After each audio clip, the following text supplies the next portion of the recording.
you can heal and time does heal, but there's always going to be a scar and you're not ever going to be the same.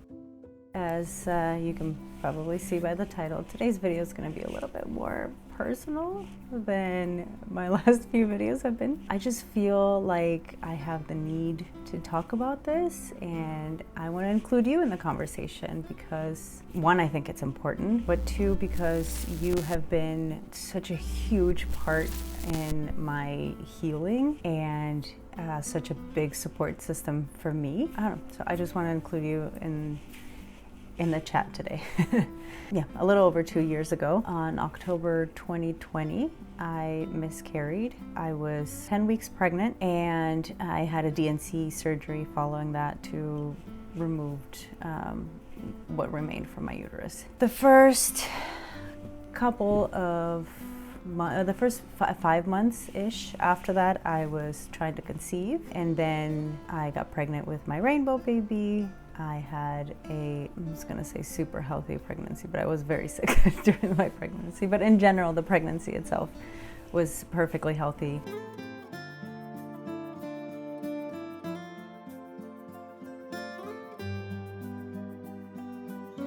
I had the most beautiful baby boy, my rainbow baby, in October of 2021, so just about a year after my loss. First and foremost, I just want to thank you guys, every single one of you that has reached out to me in support after I shared my story here on YouTube. I have found friends, people that I now call friends, through me sharing my story, because you also have gone through a loss, and in the last 2 years we have communicated and have been able to support each other through these tragedies that we have had to live through. So thank you.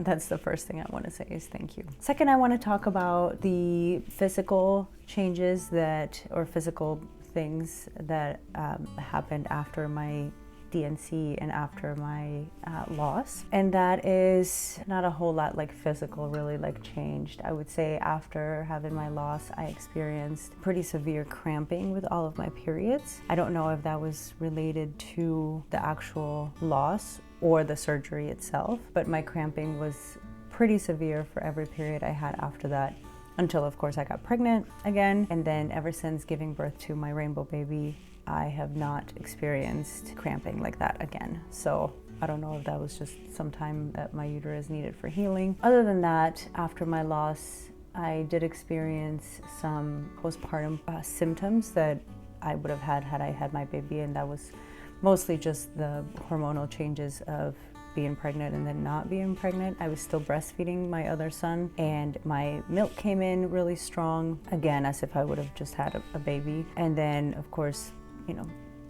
bleeding and cramping and my uterus shrinking and all of those things that come from pregnancy and then not being pregnant.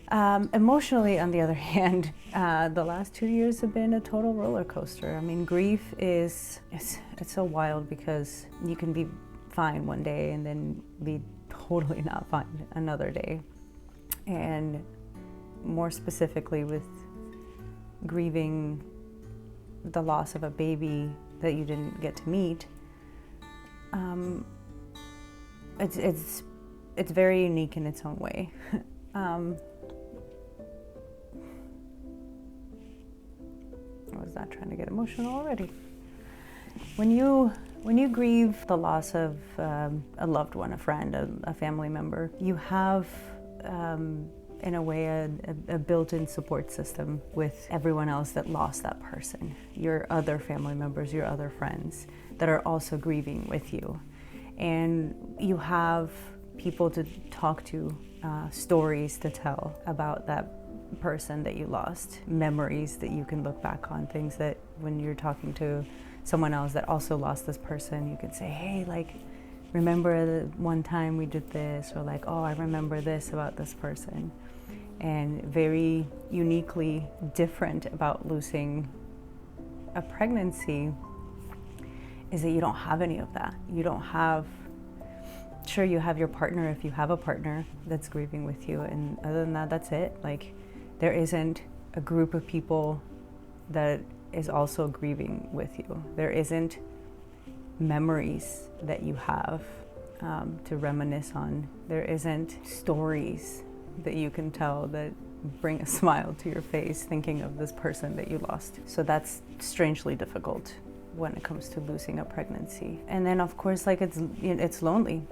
It's lonely because sure, your other family members might have been sad when you did lose your baby, but with time, like people forget, and people, like it's not their fault either. It's not like they're being rude for forgetting about your baby, but it's just not something that it's on their day-to-day like it is for you, like it has been for me. So it's lonely to be grieving alone. I mean, again, my husband grieves with me, but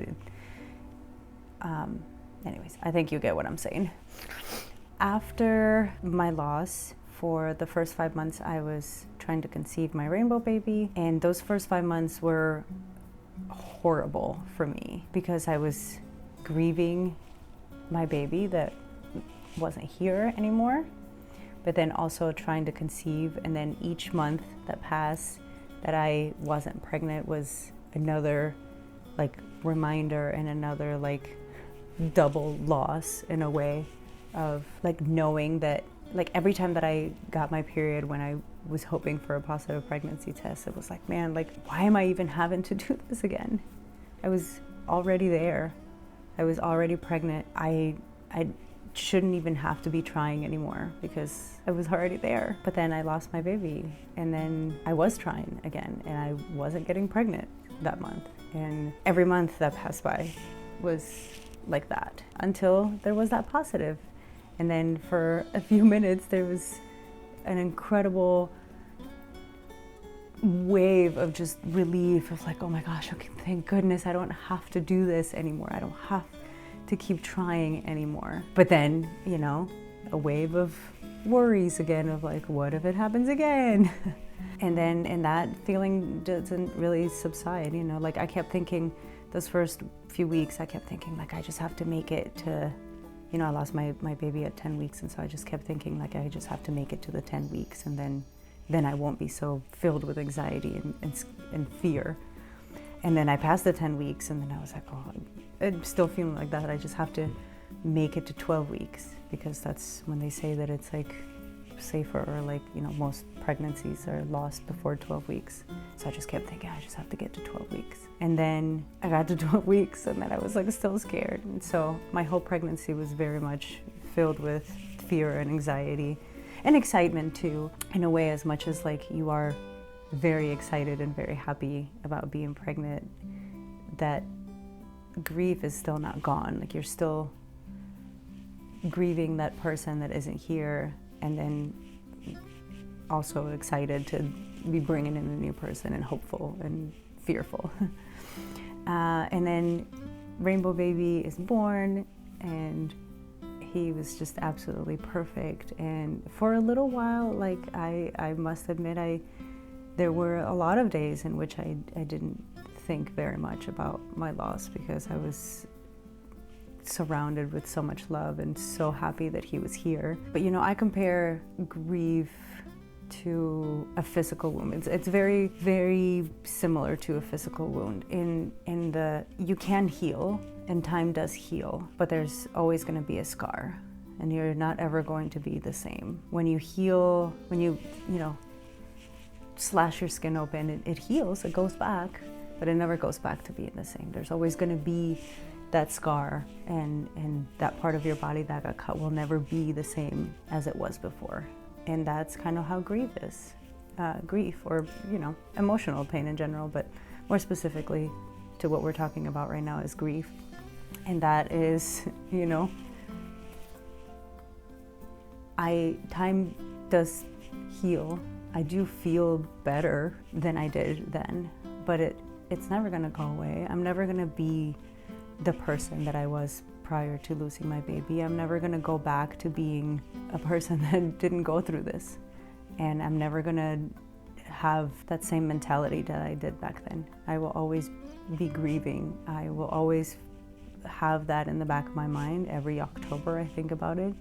Every May, which was my due date, I will probably think about my baby and how old they would be. I didn't get a chance to know if my baby was a boy or a girl. So I don't even have that. You know, going back to what I was saying before, like when you lose a loved one, you have memories and stories, and I don't have that. I don't have that with my baby. I decided to give my baby the name Avi, and I think it works pretty well for whether he was a boy or she was a girl. That's it. That's all I have of this person that was my child, that I have no memories or stories or life that I got to share. You know, when you're grieving losing a pregnancy, you're not grieving, I mean you're grieving the person that you lost, but more specifically you're grieving the person that you, like their entire life that you didn't get to have. All of the memories that you didn't get to make, the person that you didn't get to meet, and then the person that you would have been had that other person been here. Some days are a lot easier than others. Like I said, like there's been times where I didn't really think about it much.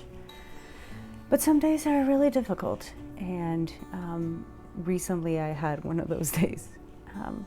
My husband and I were talking, and I just was saying all of this out loud and talking about how I just didn't get to have that with our Avi, and like I'm always going to wonder what they would have been, you know, who they would have been, and especially now seeing, or like when we do see like our kids' personalities now and like how different they all are, and I'm always going to wonder like what Avi would have been like. Anyways, I think those are my thoughts.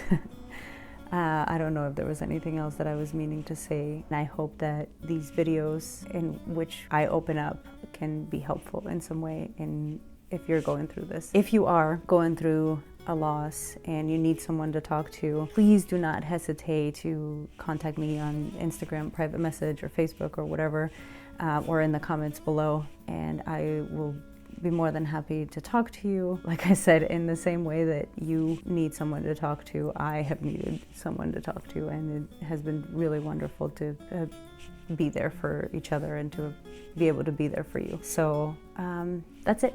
Thank you for watching, and we will see you on the next one.